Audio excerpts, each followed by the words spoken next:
Chers amis ici présents, au moment où notre humanité s'interroge sur son avenir, laissons retentir en nous ces phrases d'Évangile. Dieu a tellement aimé le monde qu'il a donné son Fils unique. Dieu a envoyé son Fils dans le monde pour que le monde soit sauvé. Et nous le savons bien en regardant la vie de Jésus, sans exclusion de personne. Les chrétiens que nous sommes, et nous le savons bien, risquent toujours l'enfermement sur eux-mêmes et le repli. Or, nous l'avons entendu, la volonté de Dieu, c'est que tous les hommes soient sauvés.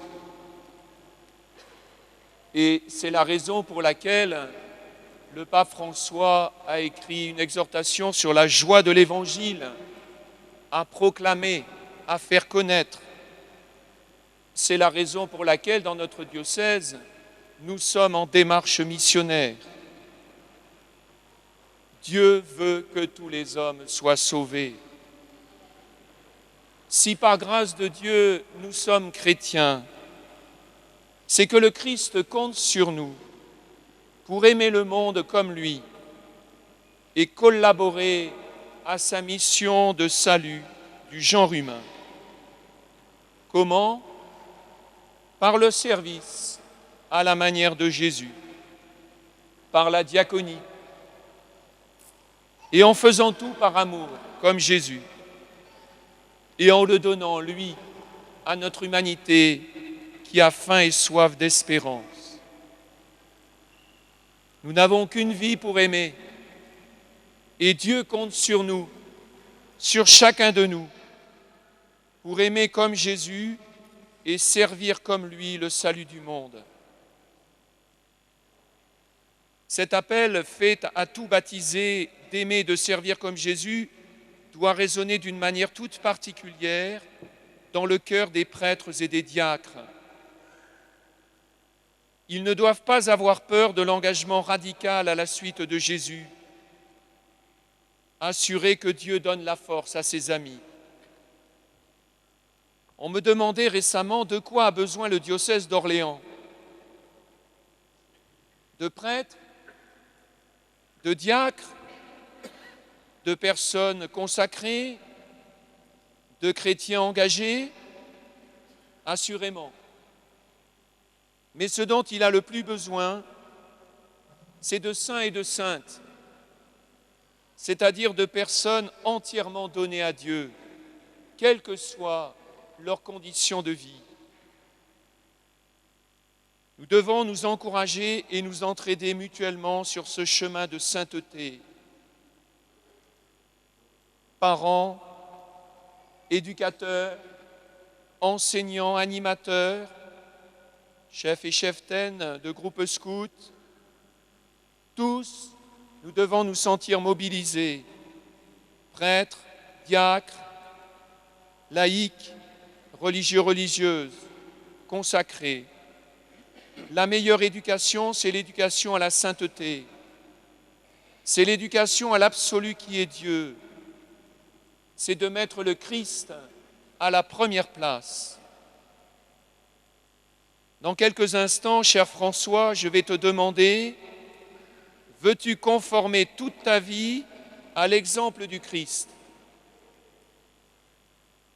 Puis je te demanderai, Paul, veux-tu de jour en jour t'unir davantage au souverain prêtre Jésus-Christ, qui s'est offert pour nous, et te consacrer à Dieu avec lui pour le salut du genre humain.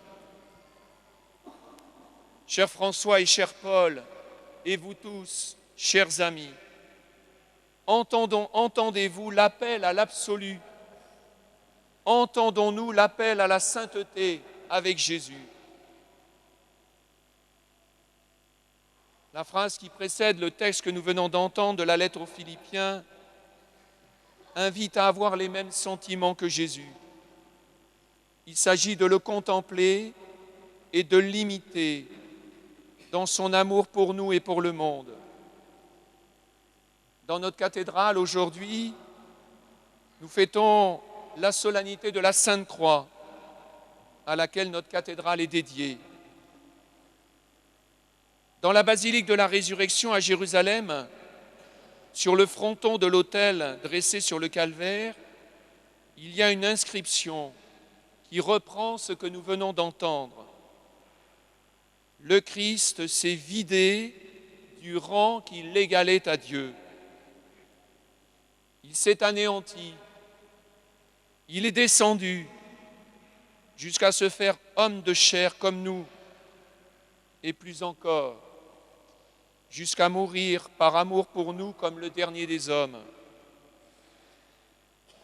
Sommes-nous prêts à suivre le Christ sur ce chemin-là, sur ce chemin d'abaissement, car il n'y a pas d'autre chemin de vie pour nous.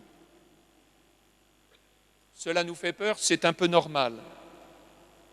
Surtout si nous nous regardons avec nos limites humaines et notre péché. Mais le Christ nous dit, n'ayez pas peur, je vous enverrai l'Esprit Saint. C'est l'Esprit de Dieu qui donne la force et l'amour pour aimer comme le Christ. C'est aussi le cheminement ensemble, en Église, en fraternité de foi, que nous trouvons la force d'avancer. Il n'y a pas de vie chrétienne sans longue contemplation du Christ, sans accueil de l'Esprit Saint, sans méditation de la parole de Dieu assidue. Pour cela, la prière quotidienne, longue, est indispensable à tout chrétien, et en particulier aux prêtres et aux diacres. Il s'agit de se nourrir du Christ si nous voulons le suivre vraiment. Car être chrétien aujourd'hui, être prêtre, être diacre, demande un vrai choix personnel, un retournement radical, une vraie conversion à Dieu. Au moment où notre monde doute de son avenir et cherche une espérance, les chrétiens doivent vivre cette conversion nécessaire. Sinon, ils plongeront dans l'amertume et la violence, comme tant de nos contemporains.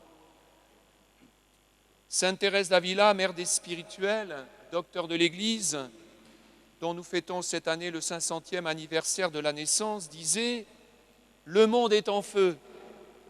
Ce n'est pas le moment de s'occuper d'affaires de peu d'importance.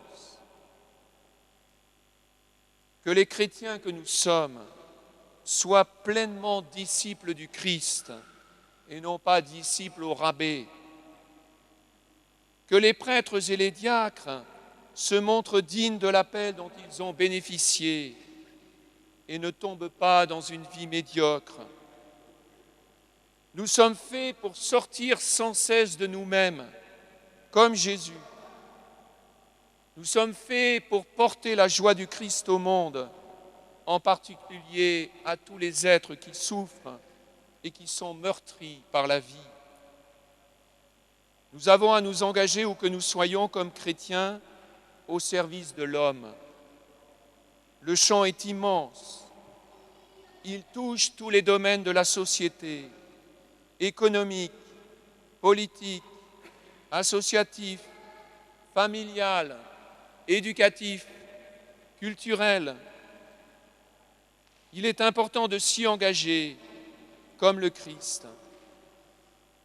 Le pape François nous a invités dans son encyclique Laudato Si à prendre soin de la maison commune qu'est notre planète. Il y a urgence à la sauvegarder pour les générations futures, en reliant tout dans une écologie intégrale, globale. Aussi bien, par exemple, la défense de l'environnement que celle de la famille, la paix dans le monde et la juste répartition des biens. Frères et sœurs, aujourd'hui un prêtre et un diacre nous sont donnés et nous en rendons grâce à Dieu. Et nous prions pour vous, cher François, cher Paul. Mais nous comprenons bien que votre engagement à la suite du Christ Votre consécration est un appel lancé à chacun d'entre nous à suivre résolument les chemins de l'Évangile. Sur ces chemins, n'en doutons pas, le Christ nous accompagne. Nous pouvons compter sur lui, sur la force de son esprit. Pour cela, prenons la résolution aujourd'hui de prendre du temps avec lui. Puissiez-vous, cher Paul, cher François, prendre du temps pour Dieu chaque jour, longuement, pour le contempler, l'adorer, lui le Christ, l'écouter, le regarder, vous laisser nourrir par sa parole et par ses sacrements. Les saints sont d'abord des hommes et des femmes de Dieu. Et puis, le meilleur appui pour notre vie chrétienne, et bien sûr pour votre vie diaconale ou sacerdotale, c'est l'unité. L'unité entre nous à l'intérieur de l'Église, malgré nos différences, et l'unité avec tout être humain, quel qu'il soit, quelle que soit la couleur de sa peau ou sa religion. C'est cette fraternité que le Christ a vécue dans un amour total pour tous.